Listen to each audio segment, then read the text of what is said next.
Hey guys, what's up? Doing the working through the superhero box on chess.com, and next up is Deadlost. Apparently 1300 rated, and I get the white pieces.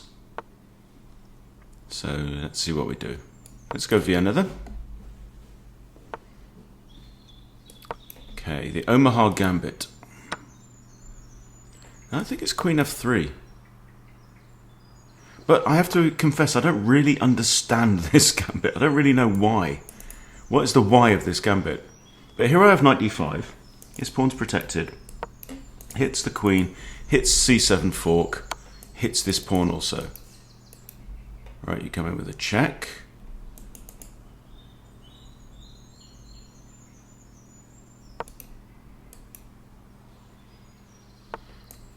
Okay, right.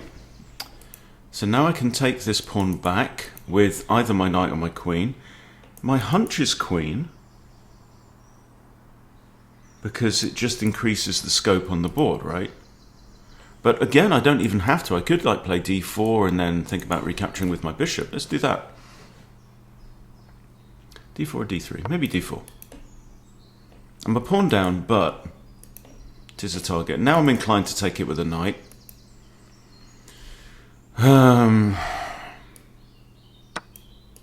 And I have two pieces developed to black's 0.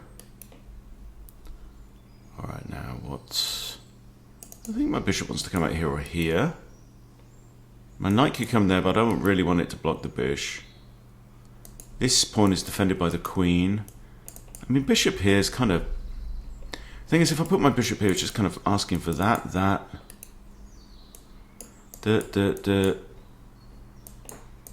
Don't know. No, then I have to move the bishop because it comes with tempo. So, no, I'm just going to stick my bishop here for now. Okay. Not worried about this because pawn can take. Knight can't go there. Should we shoo the bishop away? I think we probably should. And again. All the time gaining a little bit of space on the king side. Okay, so we have bishop and knight looking at this pawn. It is defended twice, so we're not too unhappy about that. I could fianchetto this bishop, or I could play bishop d2, bishop c3. Developing this knight would also make a lot of sense. He's got two good squares there.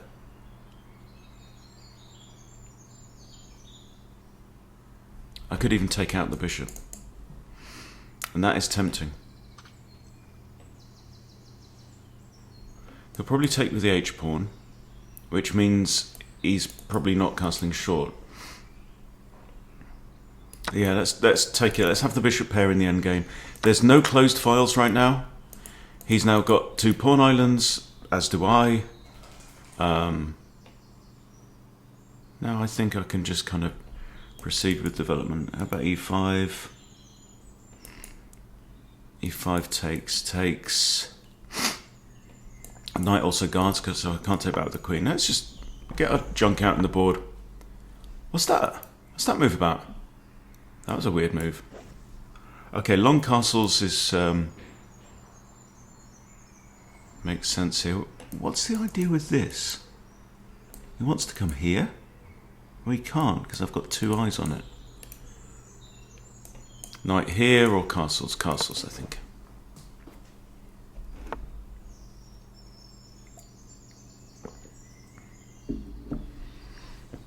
Is he planning? Has he made a pawn out of a knight? Is that the idea? Tell me you didn't do that.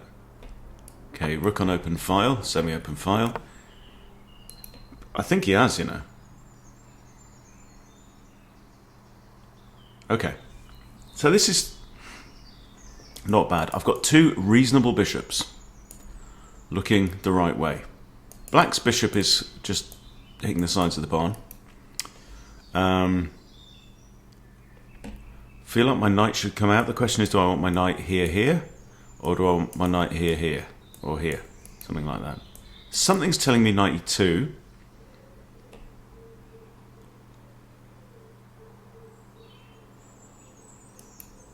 Can't push this pawn yet. If I play knight f3, I can.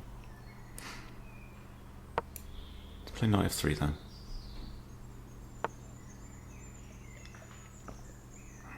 Not too worried about that. My hunch is now it's pawn storm time. Pawn storm. I mean but this kind of blocks everything off a bit. I mean, actually, also he's got 3 attackers on that square. 1, 2, 3. So I mean h4 first. h4 makes sense. Then we should consider h5. h5 and pushes.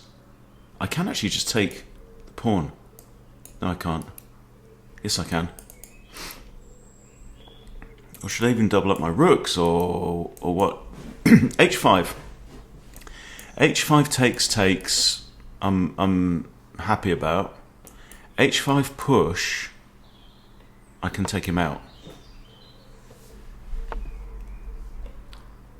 Okay, that's a fairly straightforward idea. I mean, it's just increasing the scope of my bishop anyway.